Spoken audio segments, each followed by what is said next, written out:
республикага чейин белгилүү болуп эле бүттү бул маселе. Карачылга деген жайлоо бар, деди Каракужурда.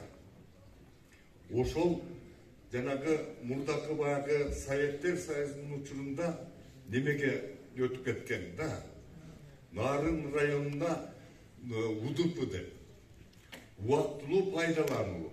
Убактылуу пайдалануу менимче 70 жыл болбосо керек эле. Убактылуу пайдалануудан бери 2 жолу даана мен билгенден 3 деп бирөөлөр айтып жүрүшөт. 2 жолу срогу өттү. Ошону кайра эле жаңыртып коюшат. Ал деген договор менен болгонда. Договор дегенди 2 тараптуу макулдашуу менен кайра узартыш керек. Жөн эле узартып коюшат. Ким узартып атканы да мага белгисиз. Мен бул маселе боюнча баягы министрлер кабинетинин төрагасы келгенде дагы кайрылганмын. Губернатор Аксакалда бар болчу, биздин аким да бар болчу. Ошол маселе боюнча эми ал эле кул калбай бери жакта ошол бир кошула калып, анан кийин бөлүнүп кеттик эле бир колхоз менен, Кара суу деген. Ошондо бөлүнгөндө биздин жер калып калды. Ошол картада бизде турат бүгүнкүгө чейин. Ошону кошуп туруп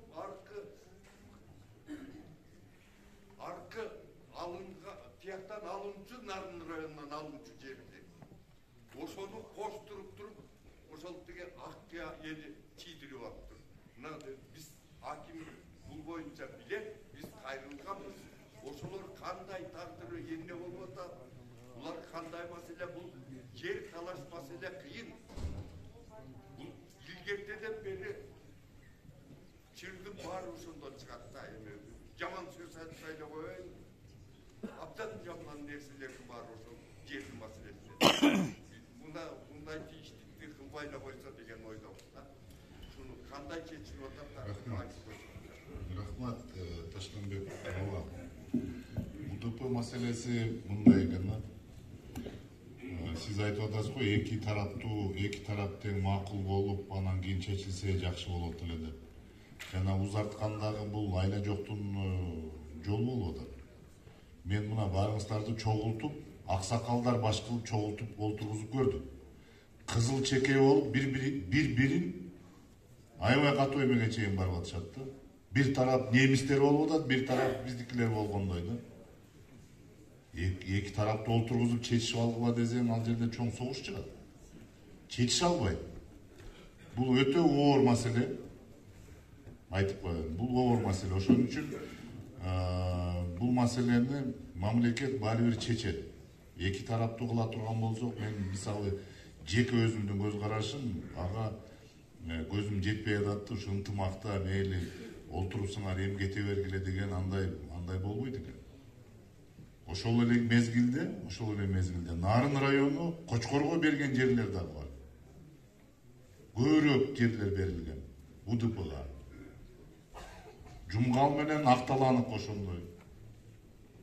Ушул маселени мындай акырын козгойлуп, мен мына сиздерге айтып коеюн, ушул жерде аксакалдар баарын түшүнөт деп сиздерге айтып атам да.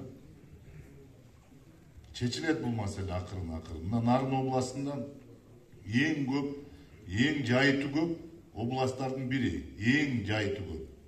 Үлүштөр боюнча дагы эң көп алган ушу Нарын району, Нарын областында.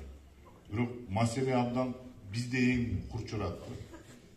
Бул дагы туура эмес. Кудайга миң мертебе шүгүр деп бир аз сабыр кылып туралы. Бардыгы кеңешип кескен бармак оорубайт дейт. Баары мына сиздер менен, эл менен кеңешип туруп бир чечимге келебиз. Ошонун негизинде созулуп атат бул нерсе. 2030га чейин. Эгерде ошол жерде болуп, Кочкор районунда бардыгы тиги жайыттар көп болуп атканы биздин жекече жаңы жол элинин курсагын тойгузбайт экен Аксакалда. Анткени себеби бизде жок. Азыр жок таптар. Кыстоо облусту алып алды. Ошол жанагы жерде екі ғана кишinin кызыкчылыгы үчүн ошол жер болуп атат. Эмне эл түшүнбөйт дейсиздер. Екі ғана кишinin кызыкчылыгы кайра ошолорду киргизет, советтен бери. Ошо эки кишинин магандан келип айтыңызчы, биз дагы карайбыз. Эки кишинин аты жөнүн. Жок, мен каршы эмесмин. Өзүңүздөр билип атасыздарбы, э? Бул маселе өтө орчундуу маселе, өтө оор маселе. Айта кетейинчи. Бура Нарын району биздин Кара Жылгадан жерлерди удуп алып пайдаланып жүрөт. Биз ошол кезде эле Кумбел жайлоосун алып пайдаланып турабыз. Убагында аябаганда чыр болгон Кумбел жайлоосу боюнча. Азыр мына быйыл барып бардык чабандарды жеринде отургуздук. Нарындык туугандар деле быйыл өздөрүнүн күнөөлөрүн мойнуна алышты, баардыгы эле өзүнүн жайыттарына чыгып кетти. Эми биринчи элин баягы сүт саап ичкендер бар экен, ошолор гана барып отурушту, алар болсо өздөрүнүн жайыттарын, жайыт акыларын баарын төлөп берип атышат. Азыр тынч, чабандарыбыз тынч эле отуруп атышат. Тынчтык болсо баары чечилет. Биринчи микрофон.